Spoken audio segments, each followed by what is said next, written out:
Bismillahirrahmanirrahim. Assalamualaikum warahmatullahi wabarakatuh. Jadi alhamdulillah bersama saya Muhammad Ridha bin Muhammad. InsyaAllah kita bersama-sama dalam video kali ini untuk kita bercerita, berkongsi berkaitan dengan Al-Quran dan juga Al-Qiraat. Dan dalam video kali ini kita akan berkongsi intipati Suratul Ahzab. Jadi apakah kisah-kisah yang terdapat dalam surah Al-Ahzab? Apakah pengajaran, manfaat, faedah yang boleh kita dapati daripada Suratul Ahzab. Jadi kepada para penonton sekalian, sama-sama kita share video ini supaya ramai lagi rakan-rakan kita yang boleh mendapat manfaat daripada video ini, dan juga tekan subscribe supaya tidak terlepas video-video bermanfaat yang akan datang insya-Allah. Jadi dalam video kali ini, yang pertamanya berkaitan dengan muqaddimah ataupun pengenalan Suratul Ahzab. Surah Al-Ahzab ini kita lihat dalam slide adalah surah yang tergolong dalam Madaniyah.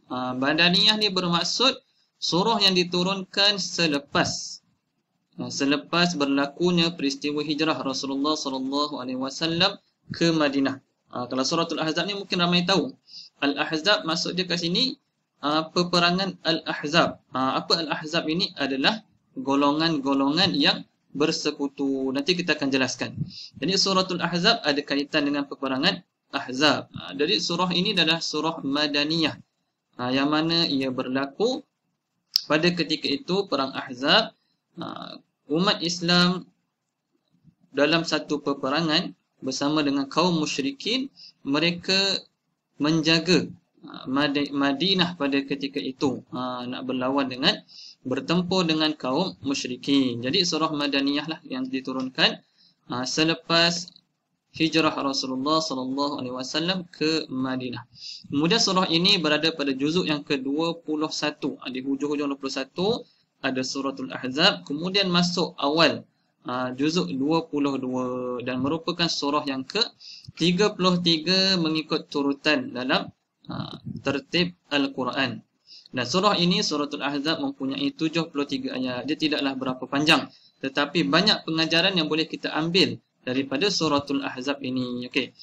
Kemudian seterusnya, nama surah Al-Ahzab disebutkan dalam ayat 20, yang bermaksud golongan yang bersekutu. Golongan yang bersekutu ni maksud dia, ketika berlakunya peperangan Ahzab antara umat Islam dengan kaum musyrikin. Perang Ahzab, umat Islam dengan kaum musyrikin. Dan pada ketika itu kaum musyrikin sangatlah ramai kerana mereka berjaya mengumpulkan beberapa kumpulan ataupun beberapa golongan. Sebab tu kita panggil golongan-golongan yang bersekutu.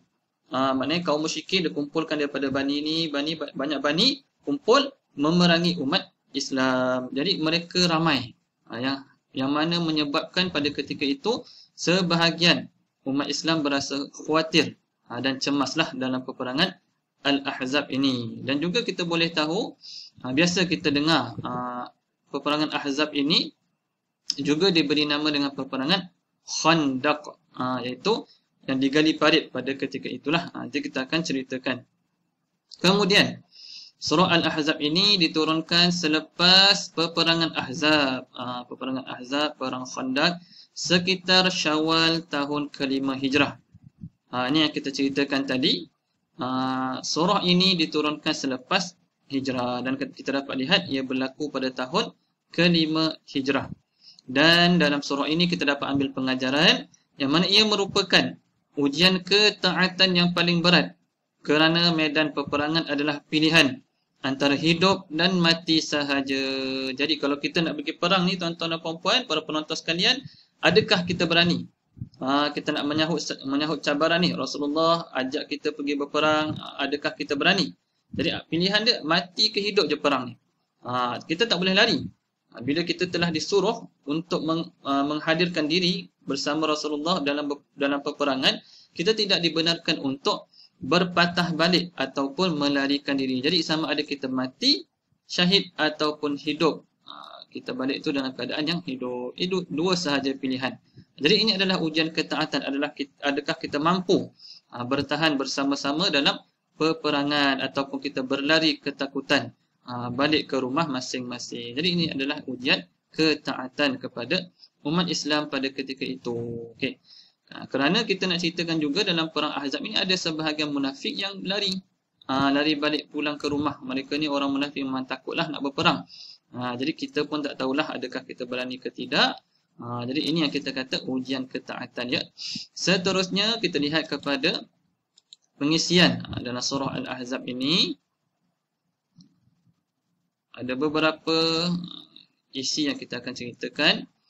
Akan kita ambilkan manfaat daripada surah Al-Ahzab.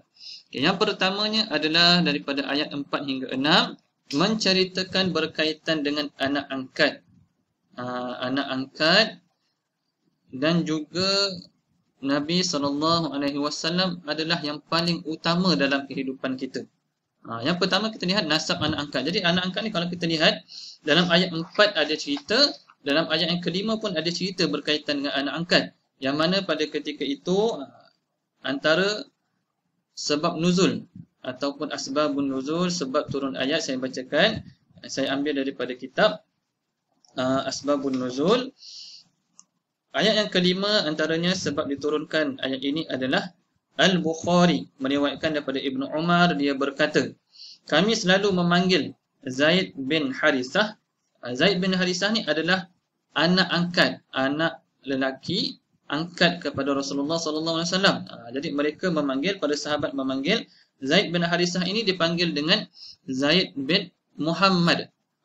Maka turunlah ayat yang kelima. Ayat kelima ni melarang kita untuk menamakan anak angkat ini, kita binkan dengan nama kita. Tak boleh. Sebab nanti akan merosakkan nasab tu. Anak angkat pun tetap perlu dibinkan dengan nama bapa kandungnya. Seperti mana dalam ayat yang kelima ini, maksudnya panggillah mereka anak angkat itu dengan memakai nama bapa-bapa mereka. Ud'uhum li'abaihim.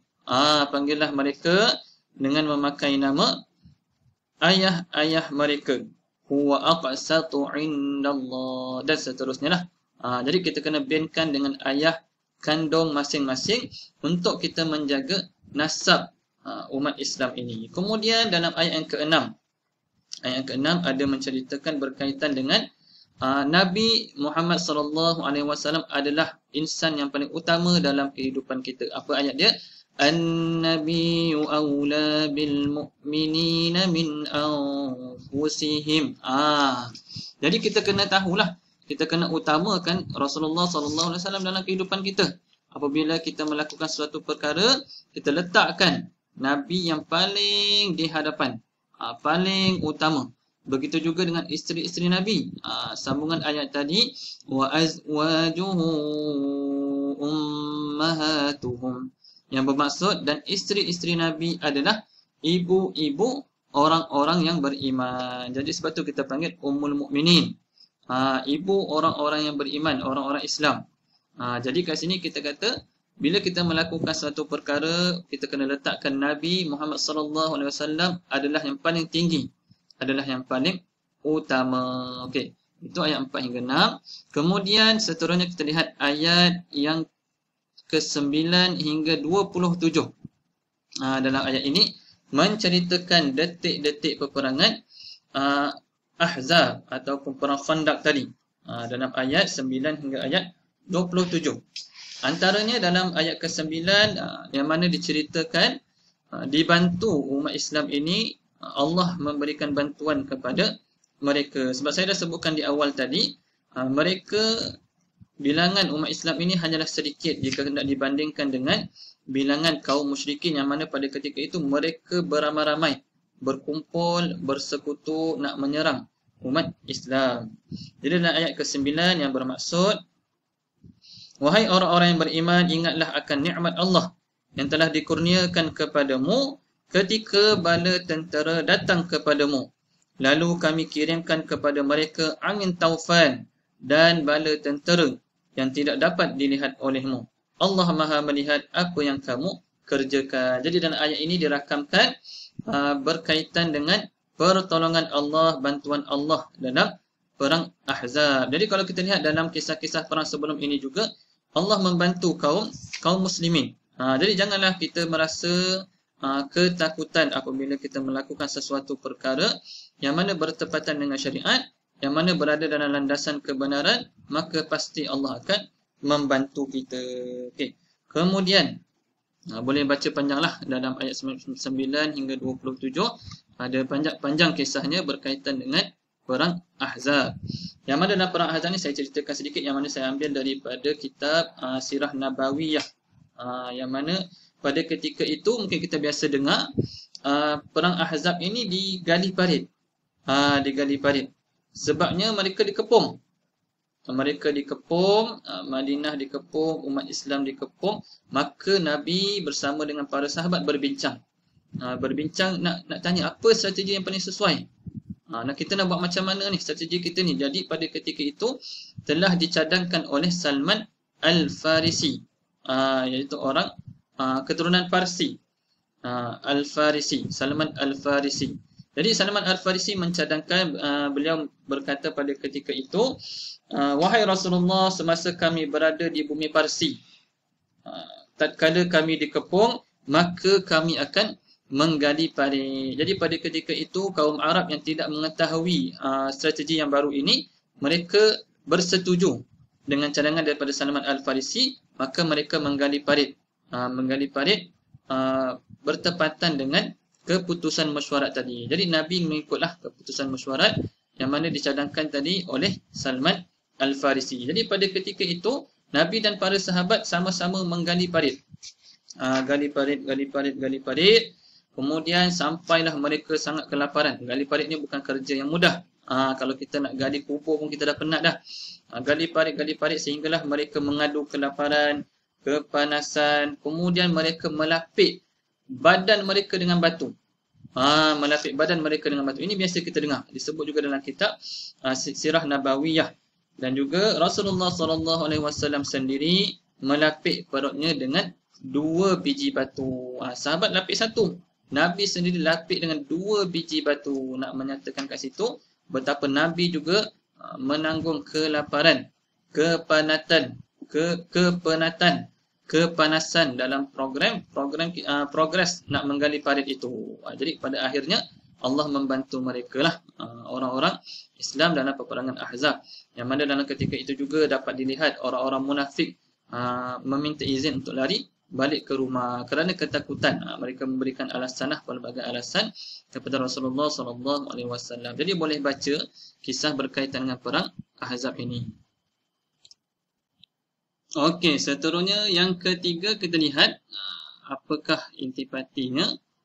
Daripada ayat 28 hingga ayat 35 menceritakan berkaitan perintah kepada isteri-isteri Nabi SAW agar komited kepada syariat yang telah diturunkan. Jadi dalam ayat ni kalau kita bacakan terjemahan dia pada ayat 28 yang bermaksud, wahai Nabi, katakanlah kepada isteri-isterimu, jika kamu menginginkan kehidupan di dunia dan perhiasannya, maka kemarilah agar ku berikan kepadamu mut'ah dan aku ceraikan kamu dengan cara yang baik. Yang ke-29 yang bermaksud, dan jika kamu menginginkan Allah dan Rasulnya dan negeri akhirat, maka sesungguhnya Allah menyediakan pahala yang besar bagi sesiapa yang berbuat baik di antara kamu. Jadi pada ketika ini kalau kita lihat dalam asbabun nuzul, kerana ada isteri-isteri Nabi yang berkumpul kemudian meminta kepada Nabi. Meminta kepada Nabi lah hajat-hajat yang Nabi sendiri pada ketika itu termenung, terdiam. Jadi pada ketika itu Allah turunkan ayat ini. Allah kata kepada isteri-isteri Nabi, nak dunia ke nak Rasul dan Allah? Dan Allah dan Rasulnya. Jadi kena pilih. Jadi kalau nak Allah dan Rasulnya, maka jangan jangan terikut-ikut dengan keduniaan. Begitu juga kita kepada para isteri. Kalau kita nak meminta sesuatu kepada suami kita, maka mintalah dengan kadar kemampuan suami kita. Jangan kita berlebih-lebihan, kita minta sesuatu yang tidak mampu suami kita berikan. Jadi itu dapat kita ambil pengajaran daripada situ. Yang keempat, ayat 36 hingga 38. Ini menceritakan berkaitan dengan Nabi SAW diuji ketaatannya apabila perlu menikahi Zainab yang diceraikan oleh Zaid. Jadi dalam kisah ini, dalam ayat ini, ayat 36 hingga 38, nak beritahu kepada kita, kisah dia adalah apabila Nabi disuruh oleh Allah untuk menikahi Zainab. Zainab ni pada awalnya adalah merupakan isteri kepada Zaid bin Harisah. Zaid bin Harisah kita dah cerita tadi. Zaid bin Harisah adalah anak angkat Nabi. Dalam ayat berapa tadi? Ayat 4, ayat 5. Kemudian Zaid bin Harisah ni bila dia dah berkahwin dengan Zainab, kemudian diceraikan.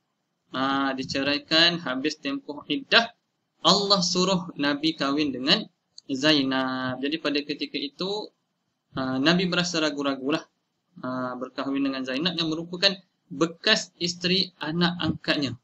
Tetapi apabila diperintahkan oleh Allah, maka Nabi kahwin, Nabi nikah dengan Zainab. Allah sendiri yang menikahkan. Dalam ayat Al-Quran, Allah sendiri yang menikahkan Zainab dengan Nabi Muhammad SAW. Jadi pada ketika itu Nabi risau apabila ada kata-kata daripada para sahabat yang lain. Jadi Allah kata, kamu risaukan kata-kata daripada sahabat ataupun kamu sepatutnya. Jadi Allah kata dalam ayat ini, kamu takut dengan kata-kata manusia, sedangkan yang lebih utama adalah sepatutnya kamu takut kepada Allah Subhanahu wa ta'ala. Jadi apa hukum yang boleh kita ambil daripada kisah ini? Ini menunjukkan bahawa dibenarkan untuk mengahwini bekas isteri anak angkat kita. Begitulah yang kita boleh ambil manfaat ataupun faedah daripada kisah ini. Kemudian yang kelima berkaitan dengan adab para sahabat kepada Nabi SAW dan isteri baginda dalam ayat 53.